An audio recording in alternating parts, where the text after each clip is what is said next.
পেছনে তাকিয়ে দেখি কাকিমা দাঁড়িয়ে আছেন। নীল রঙের সুতির শাড়ি পরা, খোলা চুল, চোখে ঘুমের ছায়া।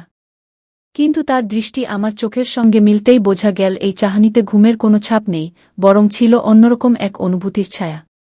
তিনি হালকা হাসলেন। তারপর শান্ত গলায় বললেন, তুষার, ঘুম আসছে না বুঝি? তাহলে চলো আমার ঘরে। আমরা কিছুক্ষণ বসে গল্প করি কি, এই কথা বলে তিনি আমাকে তার ঘরে নিয়ে গেলেন। হ্যালো বন্ধুরা, আজকের গল্পটা অনেক বেশি স্পেশাল, তাই কেউ মিস করো না। আমার নাম তুষার। আমি একটি ছোট শহরের বাসিন্দা। এই গল্পটি ঠিক গত মাসে ঘটেছিল, আমার প্রিয় বন্ধুর জন্মদিনে। আমার বন্ধুর নাম রাজ। ও আমার সাথে একই কলেজে পড়ে। তখন আমাদের সেমিস্টার ফাইনাল পরীক্ষা শেষ হয়েছে। আমি ভেবেছিলাম বাড়ি ফিরে যাব কয়েকদিনের জন্য, কিন্তু রাজ আমাকে বলল, দোস্ত, আগামীকাল আমার জন্মদিন, তোকে আসতেই হবে। ওর এই কথায় আমি না বলতে পারলাম না। রাজ বলল, আজ তুই সরাসরি আমার বাসায় চলে আয়। কাল পরিবারের সবার সঙ্গে দেখা করে তারপর চলে যাস। আমি রাজকে হতাশ করতে পারিনি। বিকেল 4টার দিকে আমি হোস্টেল থেকে ব্যাগ গুছিয়ে বের হলাম। রাজ তার স্কুটিতে করে আমাকে নিয়ে গেল তাদের বাড়িতে। ওর বাড়ি পৌঁছে আমি অবাক হয়ে গেলাম। ঘণ্টা বাজানোর কিছুক্ষণ পর এক ভদ্রমহিলা দরজা খুললেন। বয়স আনুমানিক 40 হবে। রাজ তৎক্ষণাৎ বলল, তুষার, ইনি আমার মা। মা, এ আমার সবচেয়ে ঘনিষ্ঠ বন্ধু। ওনার মা হাসি মুখে বললেন, হ্যাঁ রে, তোর কথা রাজ অনেকবার বলেছে। এসো ভিতরে, আমি তোমাদের জন্য ঠান্ডা কিছু নিয়ে আসি। ভদ্রমহিলার নাম ছিল অনন্যা। পরে জানতে পারলাম রাজের বাবা গত বছর করোনার সময় প্রয়াত হয়েছেন। অনন্যা কাকিমার বয়স প্রায় 40 হলেও দেখতে তা একেবারেই মনে হচ্ছিল না। খুবই পরিপাটি, আত্মবিশ্বাসী ও সুস্থস্থের চেহারা। কিছুক্ষণের মধ্যেই উনি শীতল শরবত নিয়ে এলেন এবং আমার পাশে বসে আমার সম্পর্কে জানতে চাইলেন। আমি একটু লাজুক স্বভাবের, তাই উনি কথা বলতে বলতে আমার দিকে তাকালে একটু অস্বস্তি লাগছিল। ঠিক তখনই রাজ বলল, মা, আমি কেক আনতে যাচ্ছি। দোকান থেকে ফোন এসেছিল আর কিছু দরকারি জিনিসও নিয়ে আসব। ততক্ষণে তুমি তুষারকে আমার ঘরটা দেখিয়ে দাও আর ওর ব্যাগটাও রেখে দাও। উনি মাথা নাড়লেন আর রাজ বেরিয়ে গেল। রাজের বাড়িতে ওর মা আর ওর বড় বোন থাকে। কাকিমা জানালেন, ওর দিদি এখন দিল্লিতে চাকরি করে সরকারি অফিসে, শুধু সপ্তাহান্তে আসে বাড়ি।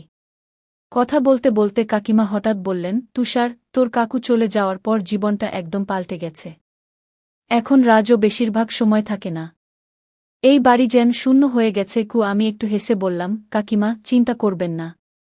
আর 2-1 বছর পরে রাজের বিয়ে হয়ে যাবে, তখন বুমা আসবে, আপনার মন ভরে উঠবে। এই কথা শুনে কাকিমার মুখে এক প্রশান্তি ও ব্যথা মিশ্রিত হাসি ফুটল। বললেন, জানি না এই জীবনের বাকি পথ কিভাবে পার করব। বয়স বেশি না হলেও একাকিত্ব বড় কঠিন। আমি ওনার চোখের দিকে তাকালাম। সেখানে এক অভাব, এক শূন্যতা, এক সঙ্গীর না থাকার কষ্ট স্পষ্ট। আমি প্রসঙ্গ পাল্টে দিয়ে হালকা হাসি দিয়ে বললাম, চলুন না, রাজের রুমটা দেখি। ও তো রুম নিয়ে সবসময় বাহাদুরি করে। কাকিমা যেমনভাবে এতগুলো বছর কেটে গেল, ঠিক তেমনভাবেই সামনের দিনগুলো পার হয়ে যাবে। আচ্ছা কাকিমা, আপনি আমাকে রাজের ঘরটা দেখিয়ে দিন, আমি আমার ব্যাগটা রেখে আসি। আর যদি বলেন কোথায় স্নানঘর, একটু ফ্রেশ হয়ে নিই।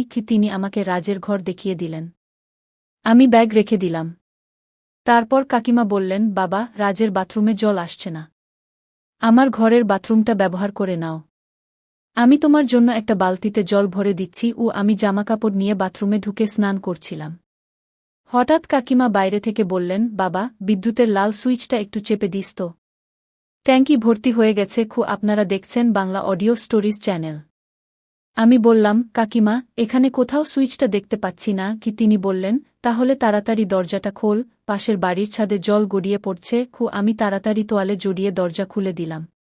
কাকিমা ভেতরে এসে নিচের দিকে এক কোণায় একটা সুইচ টিপে দিলেন। সঙ্গে সঙ্গে মোটর বন্ধ হয়ে গেল। আমার দিকে তাকিয়ে তিনি বললেন, তুই কি জিমে যাস? আমি হেসে বললাম, আগে যেতাম, এখন কলেজের ব্যস্ততায় একটু বিরতি নিয়েছি। তিনি হালকা হেসে বললেন, হ্যাঁ, বোঝা যায়। তারপর শাড়ির আঁচলটা একটু গুছিয়ে বললেন, চল, তুই তাড়াতাড়ি রেডি হয়ে নে। আমি ততক্ষণে রাতের খাবারটা তৈরি করে নিই। আমি একটু লজ্জা পেয়ে দরজা বন্ধ করে দিলাম। আর তাড়াতাড়ি স্নান সেরে রেডি হয়ে গেলাম। বাইরে এসে দেখি ডাইনিং রুম থেকে দারুণ খাবারের গন্ধ আসছে। পুরি, সবজি আর সুজির হালুয়া। আমি দেখি কাকিমা কিচেনে প্লেট বের করছেন। আমি বললাম, কাকিমা, আমি কিছু সাহায্য করব? তিনি আমার দিকে তাকিয়ে মৃদু হাসিতে বললেন, না বাবা, তুই অতিথি। আমাদের বাড়িতে অতিথিকে ছেলে হিসেবেই দেখা হয় কি? এই কথাগুলো আমার মন ছুঁয়ে গেল। আমি কিছু না বলে চুপচাপ একটা চেয়ারে বসে গেলাম।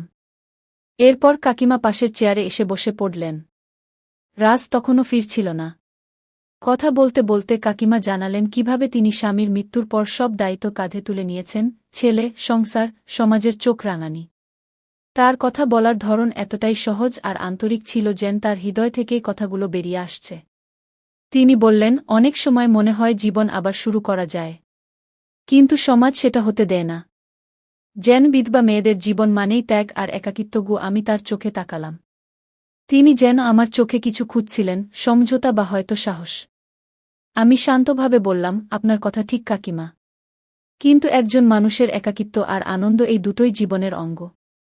আপনি চাইলে নতুন করে শুরু করতেই পারেন। তিনি কিছুক্ষণ চুপ করে থেকে বললেন, ইস, যদি সবাই তোমার মতো ভাবত রে। তার গলা কেঁপে উঠল। আমি বুঝলাম এটা শুধু এক মায়ের নয়, এক নারীর মনের কথা যেটা সে অনেকদিন চেপে রেখেছে। এরপর তিনি উঠে কিচেনে চলে গেলেন। আমি সোফায় বসে মোবাইল দেখতে লাগলাম। সন্ধ্যা তখন প্রায় 7টা। দরজার ঘণ্টা বেজে উঠল। আমি গিয়ে দরজা খুললাম। রাজ ফিরে এসেছে। আমি দরজা খুলতেই দেখি রাজ দাঁড়িয়ে আছে। এক হাতে বট কেকের বক্স, আরেক হাতে কিছু ব্যাগ। হাসি মুখে বলল, দেখ ভাই, তোর ভাই কিছুই ভুলে যায়নি।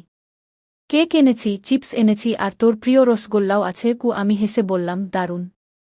পুরো পার্টির জোগাড় নিয়েই চলে এসেছিস দেখছি। এই সময় কাকিমা রান্নাঘর থেকে বেরিয়ে এসে বললেন, এই যে এলো আমার রাজপুত্র।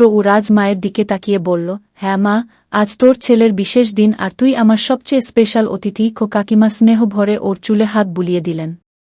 তারপর আমরা সবাই মিলে আয়োজন শুরু করলাম। ডাইনিং টেবিল একটু সরিয়ে হোল রুমের মাঝখানে একটা জায়গা করা হলো। তার উপর সাদা কাপড় বিছানো হলো। কেকটা মাঝখানে খুব যত্ন করে রাখা হলো আর মোমবাতিগুলো জ্বালানো হলো।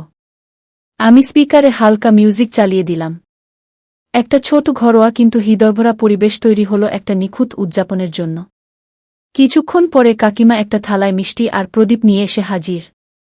ওর চোখে আনন্দ আর আবেগের এক অদ্ভুত মিশ্রণ ছিল। রাজ মোমবাতিগুলো নিভিয়ে দিল আর আমরা গেয়ে উঠলাম, শুভ জন্মদিন তোমায়। সে হাত জোট করে আমাদের ধন্যবাদ জানাল। আর তারপর কেক কাটল। প্রথম টুকরোটা সে মায়ের দিকে এগিয়ে দিল, এই তোমার জন্য মা। কাকিমা ভালোবাসায় মাখানো হাসিতে কেক খেয়ে নিলেন। তারপর রাজকে নিজেই খাইয়ে দিলেন। একটু দুষ্টুমি করে গালে হালকা করে কেক মেখে দিলেন। মা, এটা কি করছো? রাজ হেসে বলল। কাকিমা বললেন, তুই তো আমার ছোটেই রয়ে গেছিস। তারপর রাজ আমার দিকে কেক বাড়িয়ে বলল, এই নে তুষার, তুই তো আমার ভাই। আমি হেসে কেক খেলাম।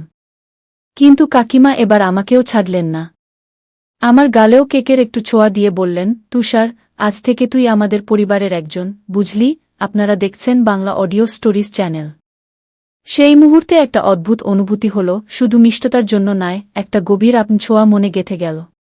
তারপর আমরা সবাই মিলে রাতের খাবার খেলাম। কাকিমার হাতের পুরি, আলুর দম, হালুয়া আর চিরচেনা ক্ষীর, স্বাদটা এতই অসাধারণ ছিল, আমার নিজের মায়ের রান্নার কথা মনে পড়ে গেল। আমি মুখ ভরা খেতে খেতে বললাম, কাকিমা, আপনার হাতের রান্না খেয়ে মনে হলো যেন নিজের বাড়িতে চলে এসেছি। তিনি হেসে বললেন, এই ঘরও এখন তোমারই তো তুষার। যখন খুশি চলে এসো। খাওয়ার পর আমি আর রাজ আমাদের প্লেট তুলে কিচেনে রেখে এলাম। তারপর রাজ বলল, চল ভাই, এখন একটু তাস খেলা যাক। কাকিমা হেসে বললেন, তাস খেলো ঠিক আছে, কিন্তু রাত বেশি করো না। কাল সকালে তুষারকে যেতে হবে তো। আমি মুচকি হেসে বললাম, কিন্তু এখন তো মনে হচ্ছে এখান থেকে কোথাও যেতে মন চাইছে না। কাকিমা তিনি কিছুই বললেন না, শুধু একবার আমার চোখের দিকে তাকালেন। সেই দৃষ্টিতে এক ধরনের গভীরতা ছিল।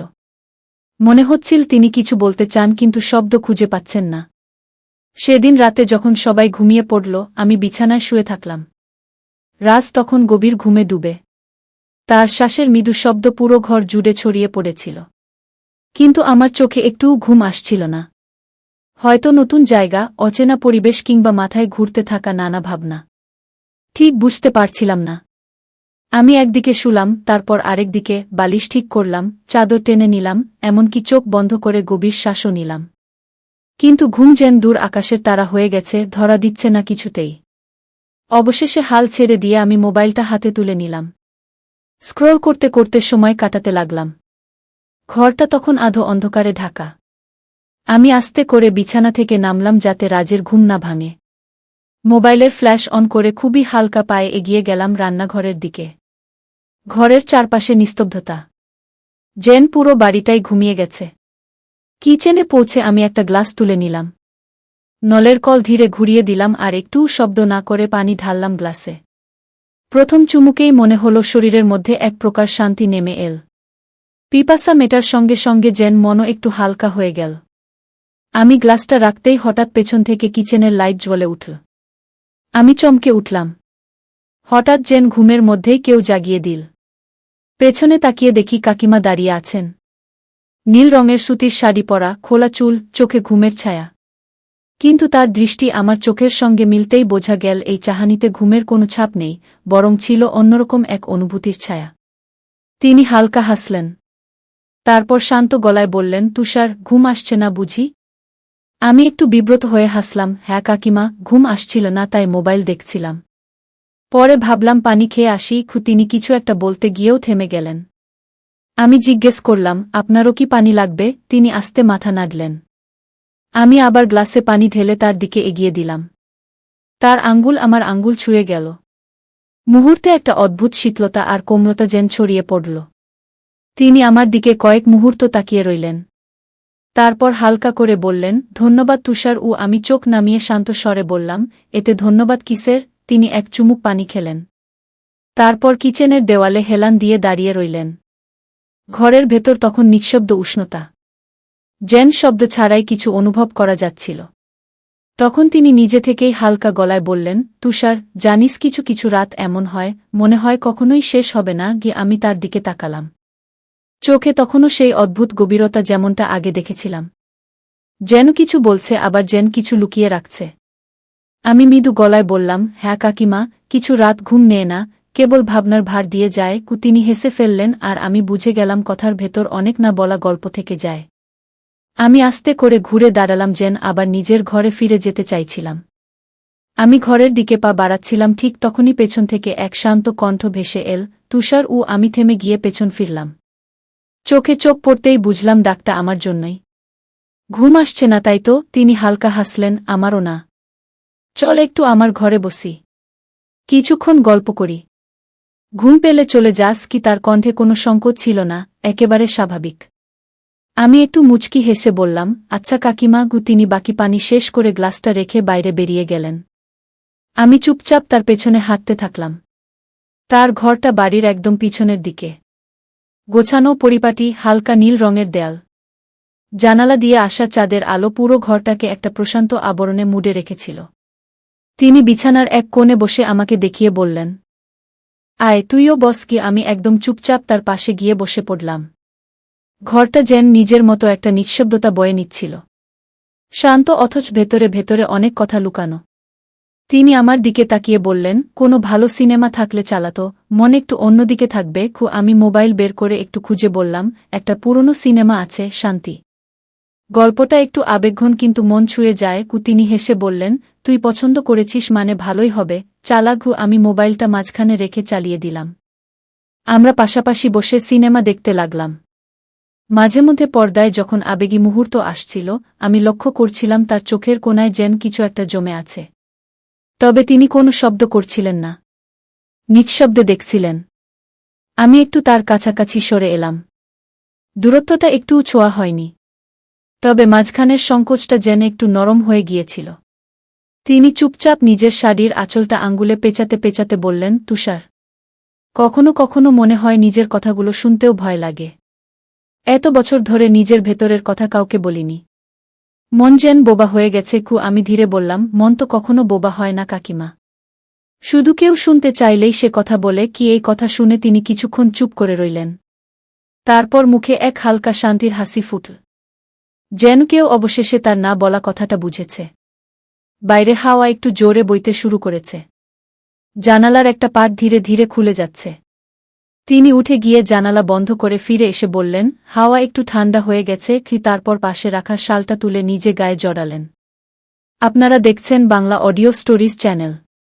একবার আমার দিকে তাকিয়ে বললেন, তোর লাগছে না তো ঠান্ডা?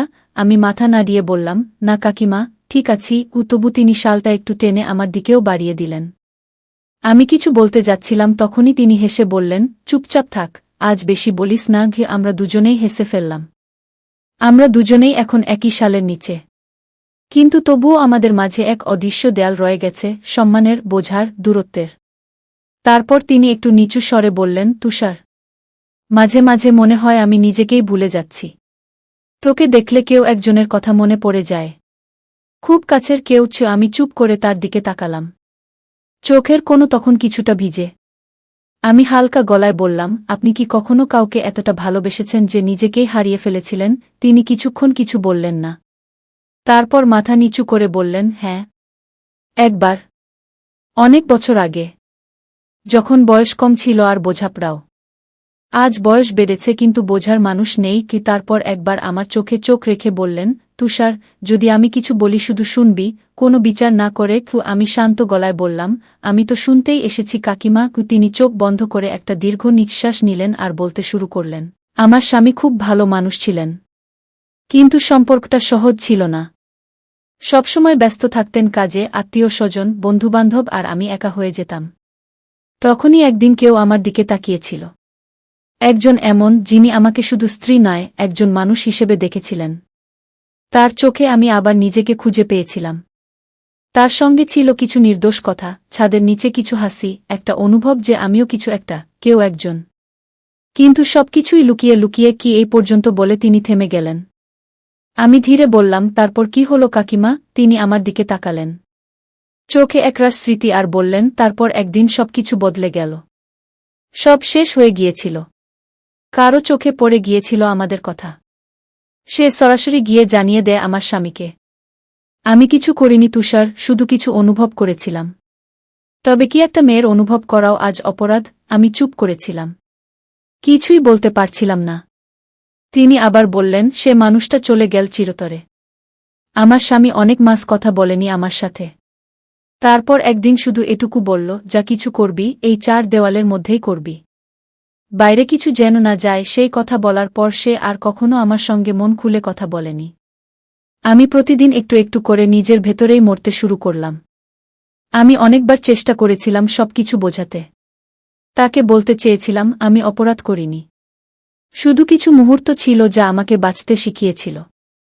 একটা ফাঁকা জায়গা ছিল মনে, অনেকদিন ধরে অনাথ হয়ে পড়ে থাকা একটা কোণা, যেখানে কেউ এসে একটু আলো জ্বালিয়েছিল।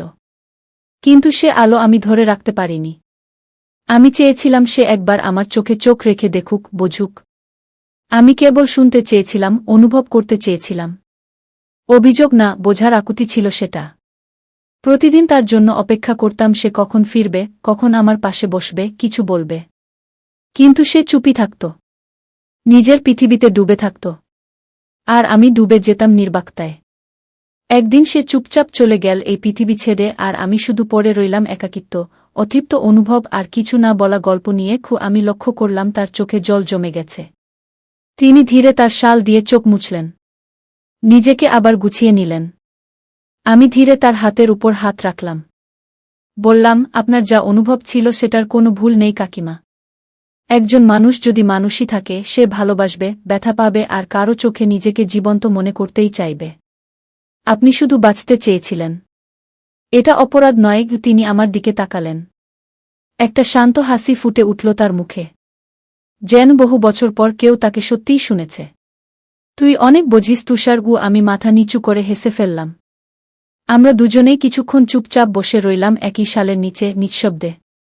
আপনারা দেখছেন বাংলা অডিও স্টোরিজ চ্যানেল।